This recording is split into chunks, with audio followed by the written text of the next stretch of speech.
আসসালামু আলাইকুম সুপ্রিয় দর্শক। এখন প্রায় সন্ধ্যা, মানে সন্ধ্যায় আর কি, দেখতে পাচ্ছেন আলো ছায়া একদম অন্ধকার। আমি দাঁড়িয়ে রয়েছি আমার যে ভিয়েতনামি 12 মাসের যে মালটা গাছ, এই মালটা গাছটা আমি শখের বসে দুটো মাতৃ গাছ রোপণ করেছিলাম। আপনারা দেখেন এই গাছটাতে আসলে শতাধিক মালটা ধরে রয়েছে, কোনো পরিচর্যা করি না আমি কখনোই, জাস্ট এটার শেলফ টাইপ কেমন এটা দেখার জন্য। তো এই মালটাটার যে বৈশিষ্ট্য, ইতিপূর্বে আমি ভিডিও ছেড়েছিলাম, সেই ভিডিওতে আপনারা দেখেছেন যে এই মালটাটা বেশ বড় হয়, অনেক রসালো সুমিষ্ট, কিন্তু মুখে একটু তুরতুর করে ধরে, কিন্তু এটা কিন্তু 12 মাস ধরে।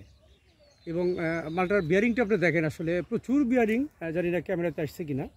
মানে এই গাছে কি বলবো, আমি সেম আরেকটা গাছ এখানেই দেখাচ্ছি আপনাদেরকে।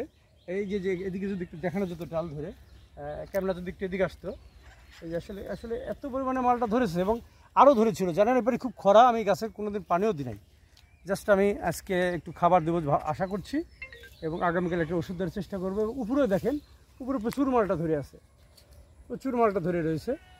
ঠিক পার্শ্ববর্তী আরেকটা গাছে আমরা দেখাবো আর কি। দর্শক দেখতে পাচ্ছে যে এখানে আরেকটি গাছ, এই গাছে আসলে গাছে পাতা নেই, মানে পরিচর্যা নেই, পাতাও নেই। তারপরে ধরেন অনেক ফল সব ছিঁড়ে ছিঁড়ে নিয়ে গেছে বাচ্চারা এখানে, মানে উন্মুক্ত, যদিও এটা বেড়া দিয়ে ঘেরা রয়েছে। এটা আমার মোটামুটি ড্রাগন বাগান, আর এখানে মালটারই বাগান করা হবে। এই গাছে দেখেন আসলে এত ফল, এই মাপের সব ফলগুলো দেখেন, এই মাপের সব ফলগুলো। জাস্ট বর্তমান মালটার একটা পিরিয়ড চলছে এবং নতুন দেখেন কুশি আসছে, এই দেখেন নতুন সব কুশি আসতেছে। এর মাঝে কুশির মাঝে কিন্তু ফল আসবে, মানে অর্থাৎ 12 মাসে যে এই গাছটাতে একটু যদি ভালো করে দেখানো যেত, দেখেন মানে পাতা নেই, শুধু মালটার মালটা, শুধু মালটার মালটা, নিচ থেকে যদি ধরা যেত।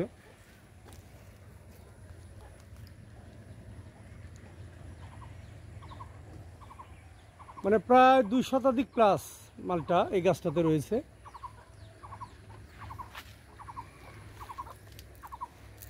এই গাছ থেকে আমি কিছু চারা করেছিলাম, চারাগুলো অনেককে আমি গিফট করেছি।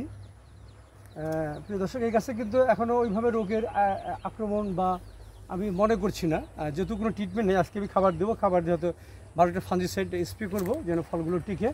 তো এটার কোনো তেমন সানবার্ন নেই, অন্যান্য কোনো সুযোগ সুবিধা, তবে কাউকে কমার্শিয়াল বাগান করতে বলছি না। প্রিয় দর্শক, মালটার খুব ভালো ভালো ভ্যারাইটি আমার আসছে এবং আমার পুরো যে জমিটা দেখছেন, এটা মালটার মাদা করা হচ্ছে। এই জমিটাতে মালটার জন্য প্রস্তুত করে ফেলেছি প্রায়, এবং এই জমিতে আমার মালটা চাষ হবে। দোয়া করবেন, এই মালটার রেজাল্টটা ফিডব্যাক আপনাদের জানাবো। অতি রসালো এবং এর যে মালটাটা হবে সেটা মালটার কালারের মতোই একদম ন্যাচারাল মালটা, যেটা আমরা বিদেশ থেকে আমাদের সরকার আমদানি করে এবং আমরা যেটা বাজারে কিনে খাই, ঠিক সেম ভ্যারাইটির। আমি মনে করি তার চেয়ে ভালোই হবে যে ভ্যারাইটিটা মালটা আমি করছি। আমার জন্য দোয়া করবেন। প্রিয় দর্শক, সকালে ভালো থাকবেন, সকালের জন্য শুভকামনা। আসসালামু আলাইকুম ওয়া রাহমাতুল্লাহ।